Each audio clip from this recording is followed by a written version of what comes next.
又亮又大，只有它光线弱弱的，远远看上去就像一盏快要没电的小灯泡。大猩猩们有时候就会笑它，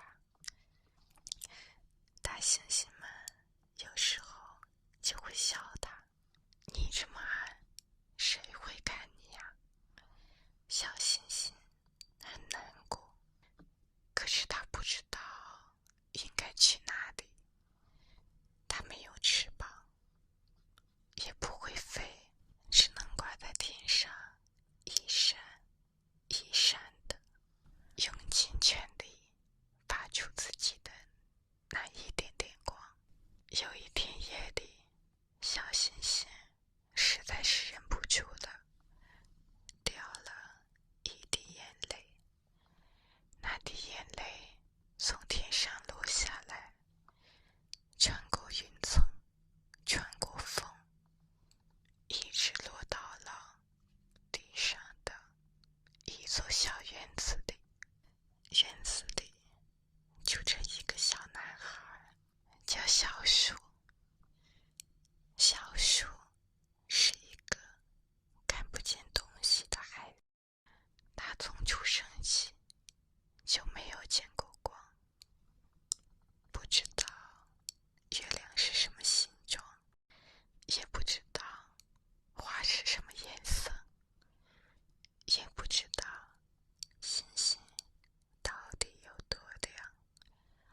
但他很喜欢夜晚，因为夜晚很安静，他能听到很多声音，风吹过树叶的声音，蟋蟀唱歌的声音，远处火车开过的声音。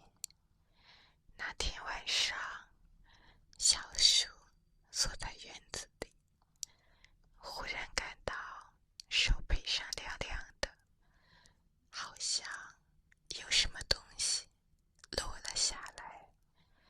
他摸了摸，是一滴水，但那滴水不一样，它摸起来是温热的，而且会发光。小树虽然看不见，但能感觉到手心里有一团温柔的暖暖的东西，像是一个小小的活着的宝石。你是谁？小树轻轻地问。那滴水在他手心里动了动，发出了一个细细的声音，小的几乎听不见。我是一颗星星的眼泪。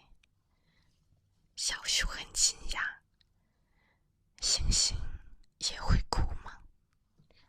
会的，小眼泪说，因为他觉得自己不够亮，没有人喜欢他。小树想了想，把那滴眼泪捧得更紧了一些。他说，那你帮我告诉他，他错了。为什么？小眼泪问。小树抬起头，虽然看不见天空，但他知道星星就在那里。他说，我从来没有见过星星，但我知道它们就在天上。有时候妈妈会跟我说，今晚的星星很亮。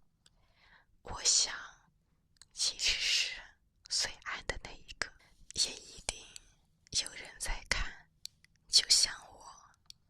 虽然看不见光，但我能感觉到温暖。它的光如果落在我身上，我也能感觉得到。小眼泪沉默了，过了好一会儿，他轻轻地说了一句，谢谢你。然后小眼泪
再也不难过了。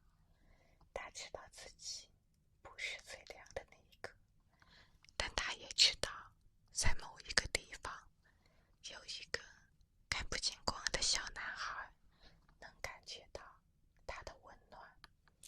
而小树呢，每天晚上都会坐在院子里，他仰起头，伸出手，等着那一小片温热的光落在他手心